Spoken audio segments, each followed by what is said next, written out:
Darshanam, the vision. Bam, of you too. He, indeed. Bhutanam, for living beings in general.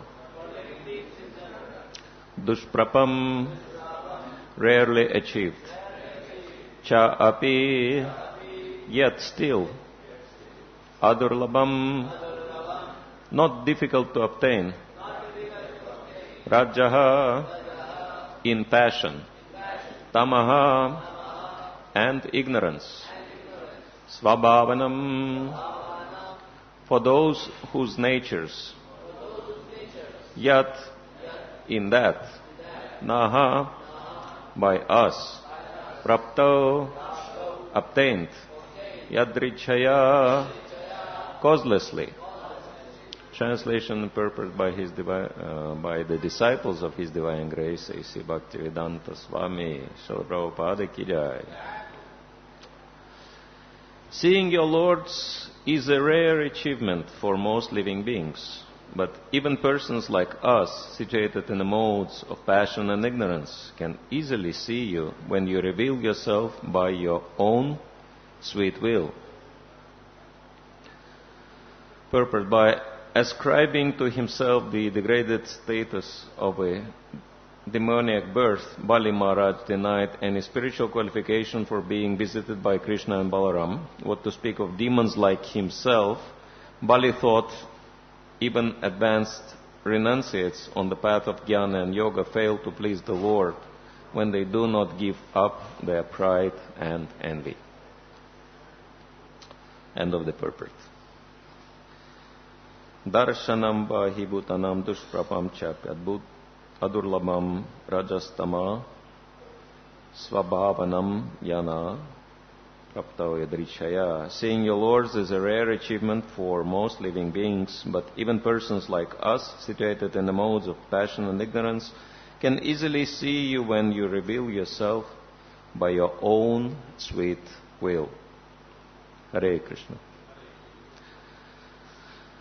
So as we know, these are the words of Bali Maharaj, who is very happy to receive Krishna and Balaram, who came to Sutala Loka with a special mission of recovering the dead sons of Devaki, who requested Krishna and Balaram to do so. And today we have very special Ekadashi because we are fasting for Vamana Dvadashi. And tomorrow we'll be hearing about the glories of Vamanadev.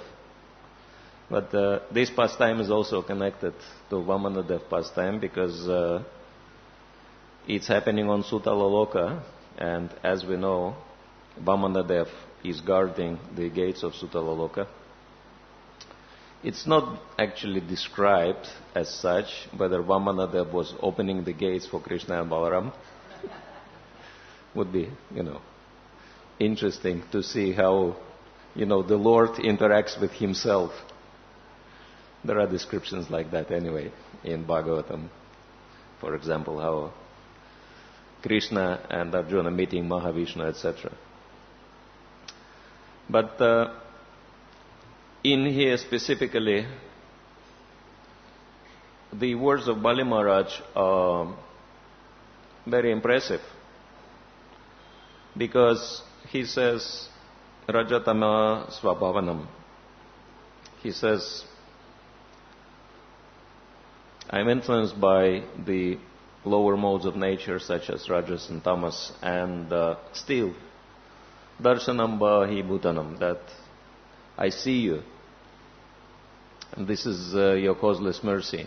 And of course we know that Bali Maharaj is not just great devotee. He is one of the 12 greatest authorities in devotional service on universal scale.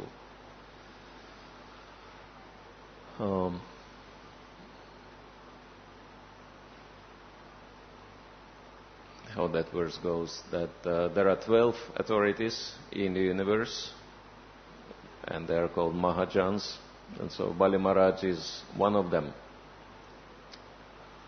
Was that Yata Shambhu?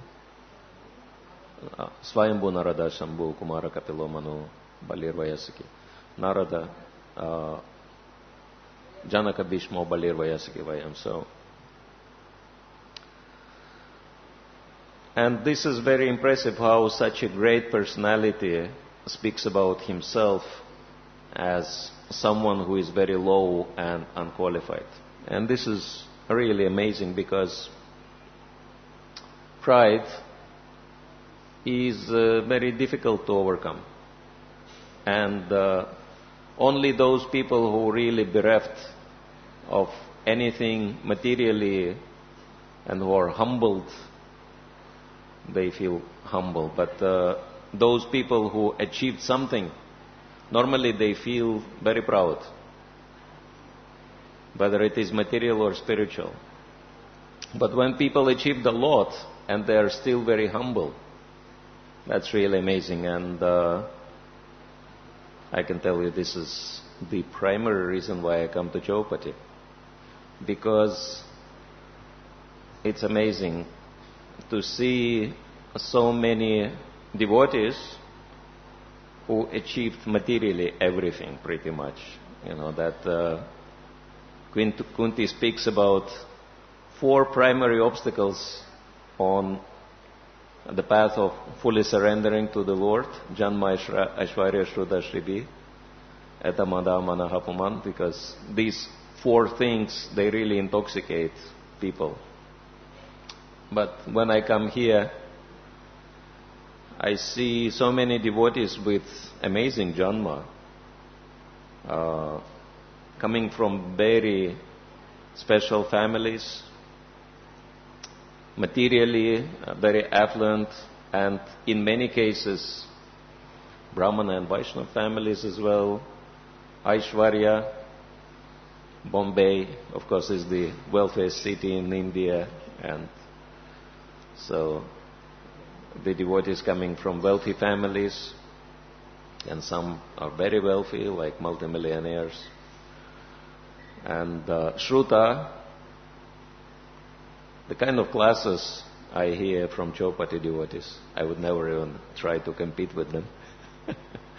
Actually, I listened to one class by Gorgopal Prabhu, and he was talking about Nrsingadev.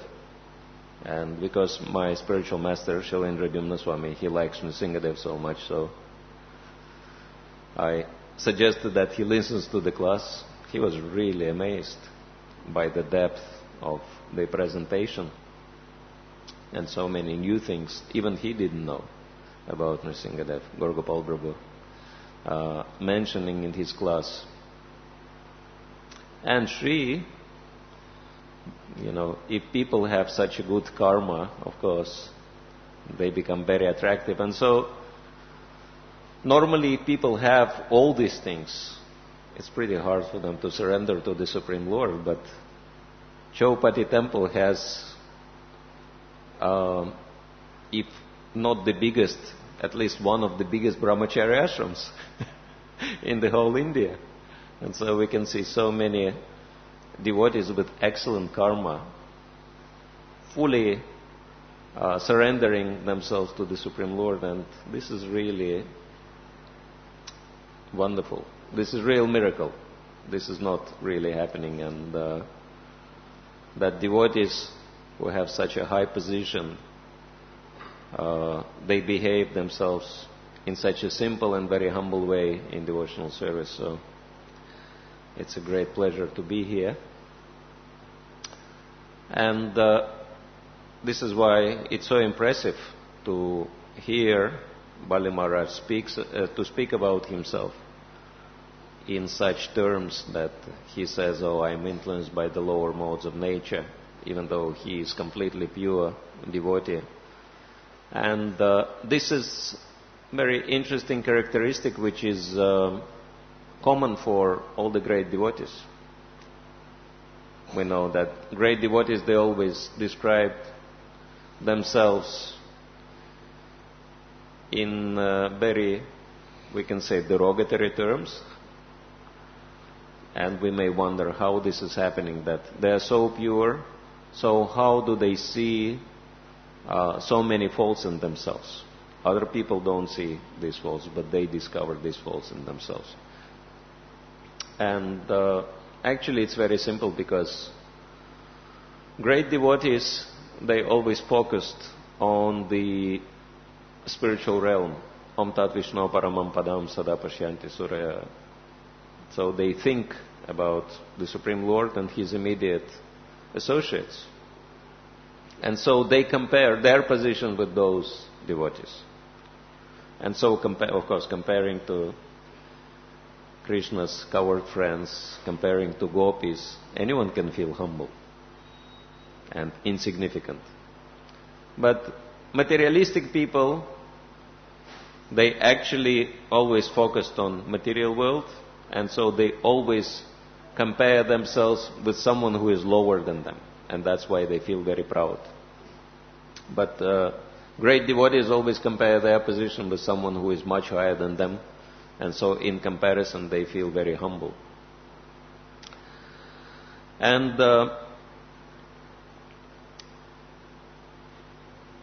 nevertheless, what Bali Maharaj describes here is very relevant. He says that no matter what position one holds, whether materially or spiritually, it's very difficult to see the Supreme Lord.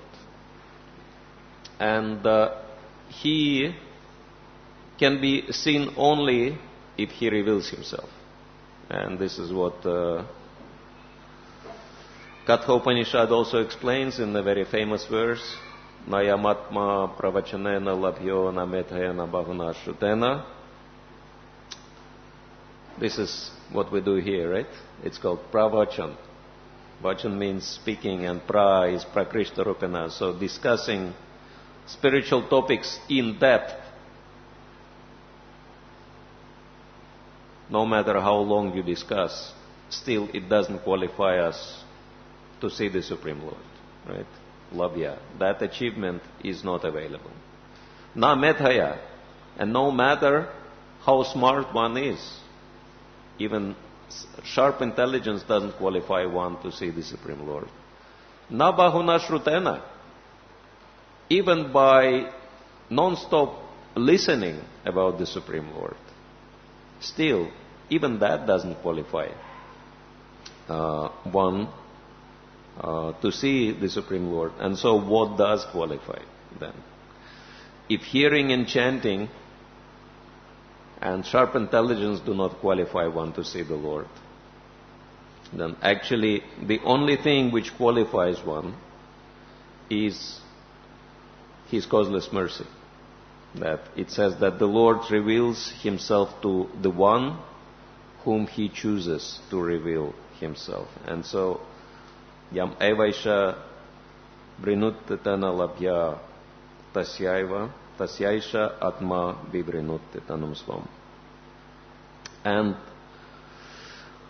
so we can understand that we can endeavor spiritually as much as we want, but without receiving the causeless mercy of the Supreme Lord, we can't really get His mercy, get His darshan, or get His service, or get an inspiration. And so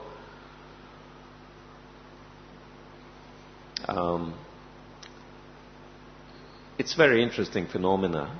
And rather than speaking about it theoretically, I wanted to share something which my spiritual master wrote recently on his page. And it's pretty much self-explanatory. And I just wanted to share this because this description touched even my heart, even though I have very special heart. You know, some people have stone hearts, and other people have hearts which are steel framed, and I have both. You know, stone heart and steel framed.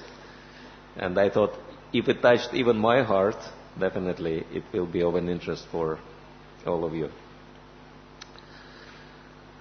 So he says, dear devotees, there are certain priceless treasures that I keep close to my heart as I travel and preach around the world.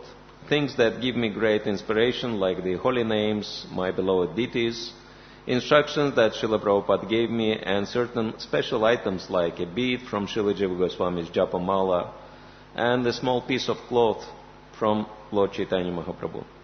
I also carry the following 1994 Vyasapuja offering of Shivaram Swami everywhere I go.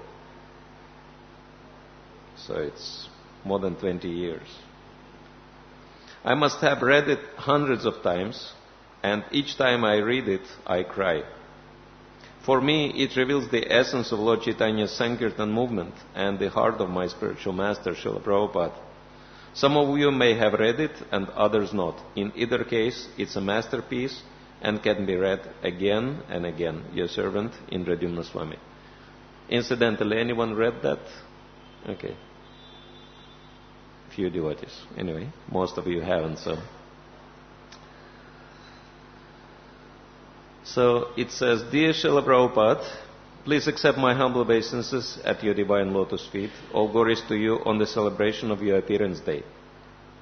While planning a composition for your offering, I was also attending to my regular correspondence. One letter stood out among the others. I enclose it here, translated into English, for your pleasure. Apparently, the letter was in Hungarian language originally. Dear Shivaram Swami, Hare Krishna, please accept my humble obeisances of glories to Srila Prabhupada. I hope you do not mind my writing to you. I have never written to a spiritual master before. You don't know me. My name is Bhakti Dora, and I live in Pécs, Hungary. I am 14 years old, and I live at home with my mother and older sister. In 1992, I went to the Hare Krishna festival with a friend. I was not very interested, but I enjoyed the chanting and dancing at the end. After it was over, I bought a book, The Science of Self-Realization. I don't know why. Generally, I never read. I think it was because of the chanting. I took the book home and cannot remember what happened to it. One day my mother found it and was very angry with me. She thought that I was reading the kind of thing. You see, our family members are all very strict Catholics. They thought Krishna consciousness was some kind of brainwashing. Actually, I wasn't reading the book. I had forgotten all about it.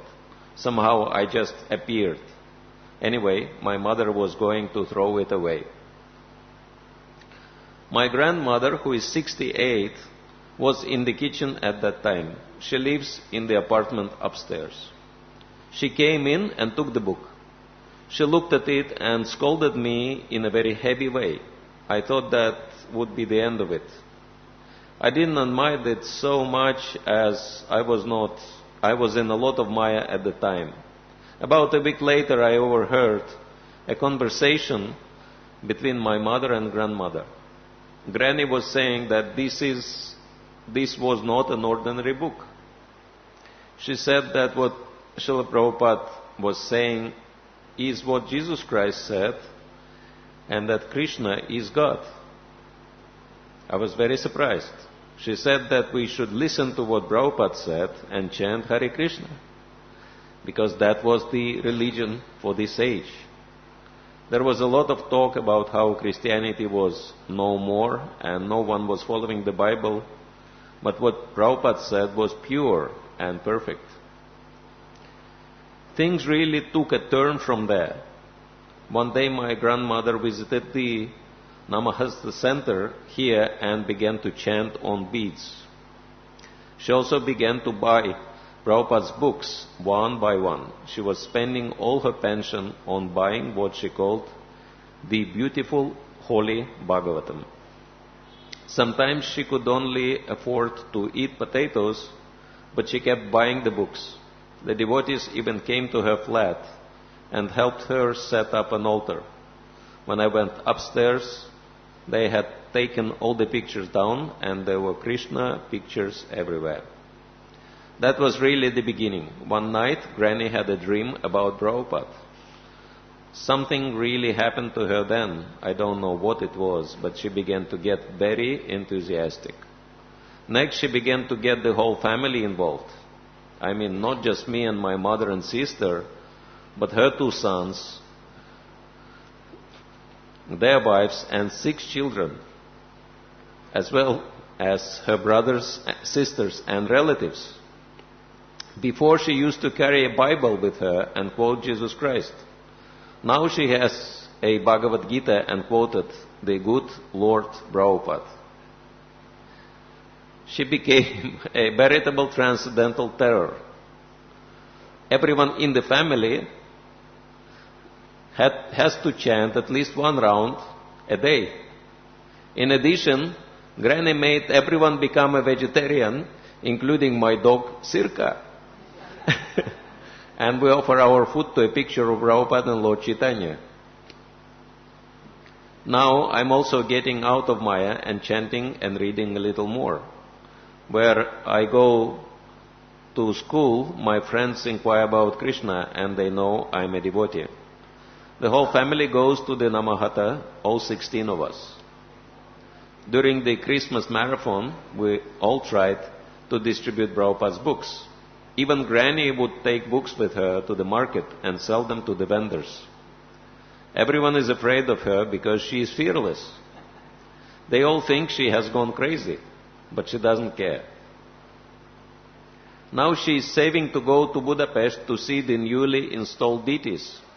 She has heard that Lord Chaitanya and Lord Nityananda came to Hungary and are being worshipped there by the devotees. She says she wants to see God just once in this life. At this year's Hare Krishna festival, you were speaking to the guests after the kirtan. You must remember my grandmother because she came and sat right beside you and asked so many questions. At the end, when you stood to leave, she even kissed your hand, remember? I also wanted to ask a question, but I was shy. Could I please ask you now? I hope you do not mind, Maharaj. I want to know what kind of man Srila Prabhupada was. He must be so dear to Krishna, who have spread this message all over the world. What are these books that changed my family so much? How it is possible that he can speak so powerfully through them? You must feel very fortunate to be his disciple. How great a man he is. Sometimes when my granny chants in front of a picture of Krishna, she cries. How does Prabhupada do that? I want to cry like that too. Granny dreams of Prabhupada as sometimes she talks to his picture. Although it says on the cover of the book that he passed away, is Prabhupada really dead or is he still alive? Do you think I can meet him someday? I'm sorry that I have gone on so. I would like to be a good devotee one day and help you and Prabhupada spread Krishna consciousness. Please, could you answer my questions? Your servant, Bhakti Dora. And so then, this is Shivaram Swami continues. Srila Prabhupada, what is this brand of mercy that you gave this old lady? I just barely met, that you never gave to me. She never met you, never saw devotees, she is not even initiated by you. What is this kindness that you bestow upon her that you do not give me, in quoted, your fortunate disciple? What I am referring to, it is just this. After having come in contact with you for just a few months, what inspiration did you give this granny in that dream? What did you move in her heart that made her change her life in its final days? That made her turn against the current of banality and tradition and strike out alone to change her world. No sympathy, no association, no institutional support. Boldness, I do not possess. Change, I do not have the strength to make. Srila Prabhupada, I want to know what is that you say to her from your picture when she talks to you. I have so many pictures. You do not speak to me through them. Although I worship deities daily, I continuously see them as made of marble and wood. How is it this old lady has the conviction that God has come to her country? Why have you not given such vision to me? Where did she get the conviction that a pilgrimage to the city capital would yield the final goal of her life? One last thing, Srila Prabhupada, how is it that when Dora's granny chants in front of a picture, she cries? How do you do it? I want to cry like that too. When will you give me that mercy? Srila Prabhupada, this is one letter from one girl who came in contact with you. How many millions of such souls are there who have yet to write, who are directly experiencing your mercy daily, who read your books with implicit faith, whom you talk to in dreams and pictures, whose lives you change abruptly and reward with tears when chanting the holy names? How many people cross the boundaries of rules and regulations by the strong boat of your mercy and practice and taste Krishna consciousness in a realm beyond logic and argument? I think these people are meeting you every day. How will I acquire their good fortune? When will you one day bestow some of this special mercy upon me that you give to them? I am not to acquire it directly. Even after begging for it, then I will serve such souls who have reached your mission. I will offer them prasadam, give them your books, and show them how to practice. I will chant with them. Thus, I can hope to gain a new perspective of your greatness, even though I may never fully understand it. Your insignificant servant, Shivaram Swami. Hare Krishna. So, apparently this is one example how the Lord reveals Himself in completely unexpected ways. And really this is what this whole movement is based on. It's based on causeless mercy.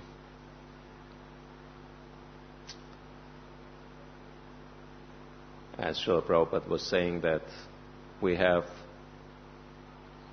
he was telling Tamal Krishna Maharaj, I have my plans, you have your plans, and Krishna has his plans. And what's the difference between our plans and Krishna's plan? It's very simple, that our plans will fail and Krishna's plan will succeed. And this is very amazing, and this is what gives us faith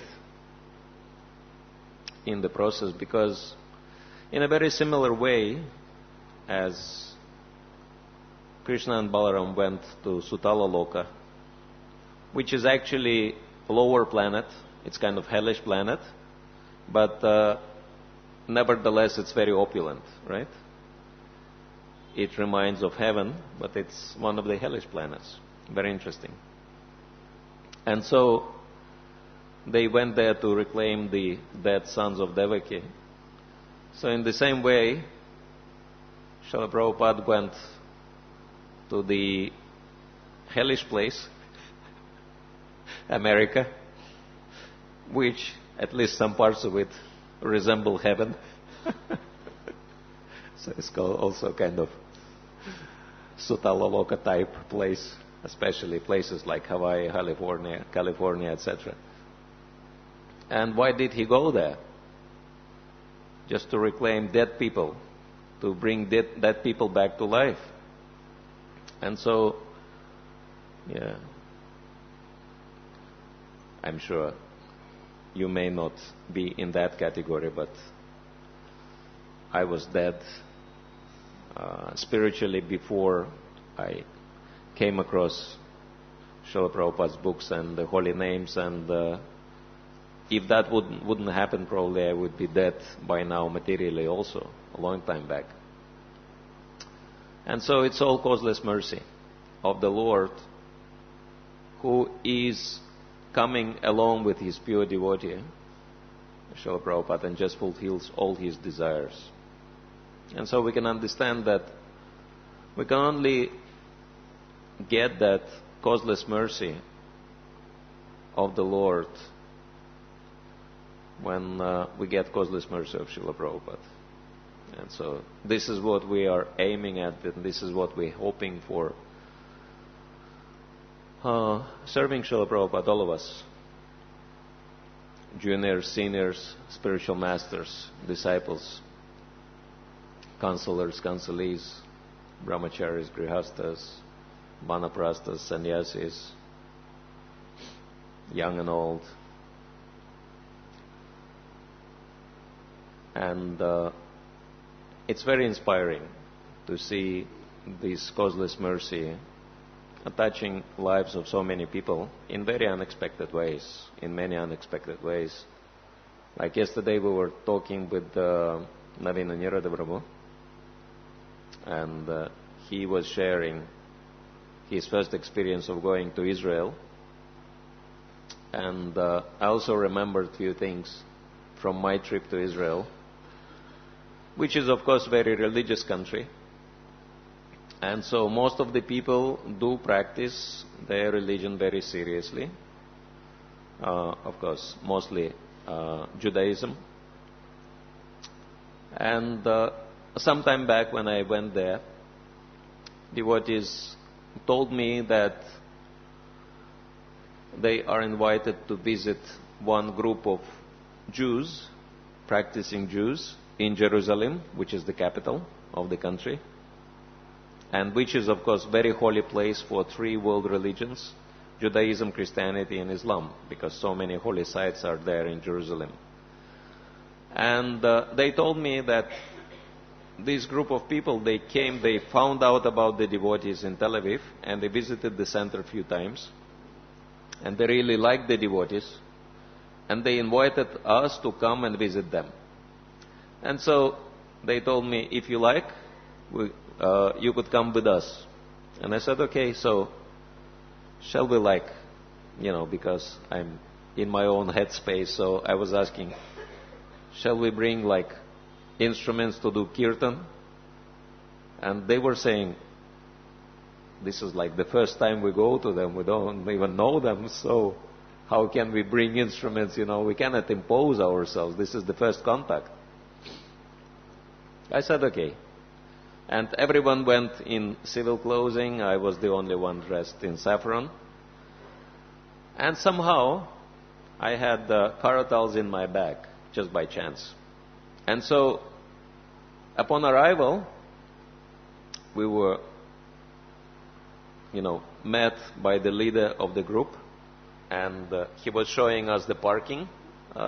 And then he told us, before we go into the house,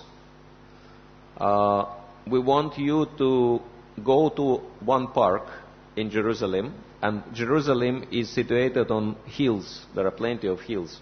And so he said, this park is very high on the hill, and so he said, I want you to chant in that park, because from that hill, the chanting will be spread all over the city, and so the whole city will be blessed by your chanting. I was very surprised. The first thing he says, and then they went along with us. Maybe there were 5 or 6 of them. And I pulled out my kartal, started chanting. Devotees were chanting with me. And most of them, they didn't know the words of Mahamantra. I could see that because they were not chanting. But after a minute or two, they memorized the words and they started chanting along with us. And so after we did that kirtan for a while, he said, there is another park on the other side. We have to go there and chant there to bless the other part of the city. So we went, we did that. And then finally they invited us to his house. And they invited us to their house. And we've chanted there also to bless the house. And then I was very surprised. Actually, their leader, whom I was talking to, he was really humble man, like he was really resistant to say anything about himself. But just from other members of the group, I found out that he is actually professor of Judaism in Jerusalem University. And his followers are either his students or relatives of the students. And they live together in a huge house. And all of them are bachelors, which is complete nonsense for Judaism. In Judaism, monastic life is not accepted. Everybody in Judaism has to be married. But they just live like bachelors. And plus, all of them are vegetarians, because they believe that all the Jews have to be vegetarians. There are people amongst Jews like that. And they do high-profile business. Very wealthy people. And plus, they're so well educated, it's mind-blowing. I mean, they received us in their living room, and it's just filled with books from like floor to the ceiling in all different languages. And mostly these are like scriptures from all traditions. And on average, I think each of them speaks 6 languages. I think that professor speaks more than 10 languages. So I think the least educated speaks 4 languages fluently. Reads, writes, everything. And for fun, as a hobby, they learn Sanskrit also. They started learning Sanskrit after they came across us. And they've read all Prabhupada's books from cover to cover, I found out. And then they said, we prepared a lunch according to Kurma's cookbook. We followed all his recipes. But because we are not devotees, we didn't offer this food to Krishna. The book says that only devotees can offer the food to Krishna. So if you could please offer it, it's cooked according to all the standards. No one tested the preparations, all the pots are new, like that. So it is offerable. If you could please offer it, then we can have a meal. And of course, one devotee went and did the offering. I was very impressed by how serious these people are. And because I'm kind of doing involved in interfaith dialogue and trying to encourage other groups who are friendly to us to work with us together on common projects. And I was thinking this is the perfect group to work with. And so I was encouraging them, let's do something together. And that professor kept telling me, we're not interested in anything else but in your success as Hare Krishnas. And I said, what do you mean? And he told me, and they gave very generous donation at the end also. And he told me, we're doing this high-profile business, we're making a lot of money. And, because we're bachelors, we don't really spend it. We don't spend much. And so we make all this money, and we want to donate this money for your cause. We want first temple built in Tel Aviv, and we want annual Ratha Yatra in Jerusalem.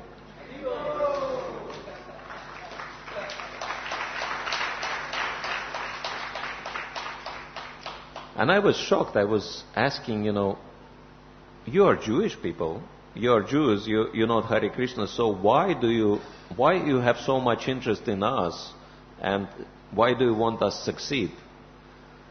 And he told me a really amazing thing. He said, we are here in Jerusalem all the time, and so we know personally every single influential spiritual leader on the planet, because they all come to Jerusalem. So we know them personally, we've spoken to them at length, we know where they're at, and We also read all the major scriptures in all languages, so we studied all religious traditions. And after all this study, including Prabhupada's books, and after all this study, we came to one conclusion, that the only solution for this country, and of course everybody knows Israel's position is very precarious, right? They are in a state of constant war. And so he said the only solution, the only hope for this war-torn country is Hare Krishna movement. And so that's why we want you to succeed. And so, this is just one episode from my experiences, and devotees have so many different episodes like that, which prove that, very interesting point. Bhadri Narayan Maharaj mentions that experience that Srila Prabhupada came one time to the temple, and normally before the arrival of Srila Prabhupada, devotees were like renovating things and doing a lot of work to make it all nice for Prabhupada. Prabhupada was always complaining that every time I come to the temple, there is a smell of fresh paint. Because devotees would just paint the whole temple for Prabhupada. And so all the devotees worked so hard to make sure that everything is nice. And then, of course, they were so exhausted. And when Prabhupada was giving class, and I think it was Chaitanya Charitamrita class, and he was reading from the book, and he had his spectacles on the tip of his nose, and was reading, this movement is spreading exclusively by the causeless mercy of Sri Chaitanya Mahaprabhu. And then he looked over the devotees, and every single devotee in the audience was fast asleep, because they were so exhausted, right? And Bhadri Narayan Maharaj, he was the only one awake because he was cooking at the kitchen, and he just came at that moment just to hear at least a bit of the class. And he saw that, and Prabhupada looked, and he was like really surprised. Everyone is asleep. And he said, is it not, and this is a fact. Like that. So, yeah, it is true that Vaishnava sleep and service is going on, primarily morning service. But yes, that if we look at this movement, it's spreading far and wide. And my latest realization, to be honest, that it's spreading far and wide not because of people like me, maybe because of people like you, but definitely not because of people like me, but despite of people like me. Against all odds, because it's the plan of Sri Chaitanya Mahaprabhu, and he is empowering and encouraging so many people. And this is really amazing, that we have so much of the causeless mercy of the Lord. In the same way as Bali Maharaj says, it's your causeless mercy that you appeared here on this hellish planet. Because normally this is not where the Lord wants to go. Hare Krishna. So we'll stop here. I doubt anyone has any questions, because you all know much more than I can think of. But if anyone has any comments, you're welcome to share.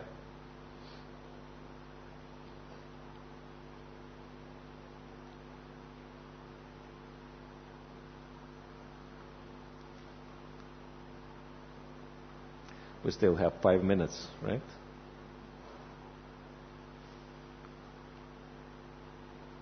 Or shall we stop earlier and have early breakfast for everyone?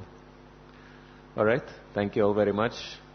Grantaraj Srimad Bhagavatam ki jai, Srila Prabhupada ki jai, Gaur Premanande.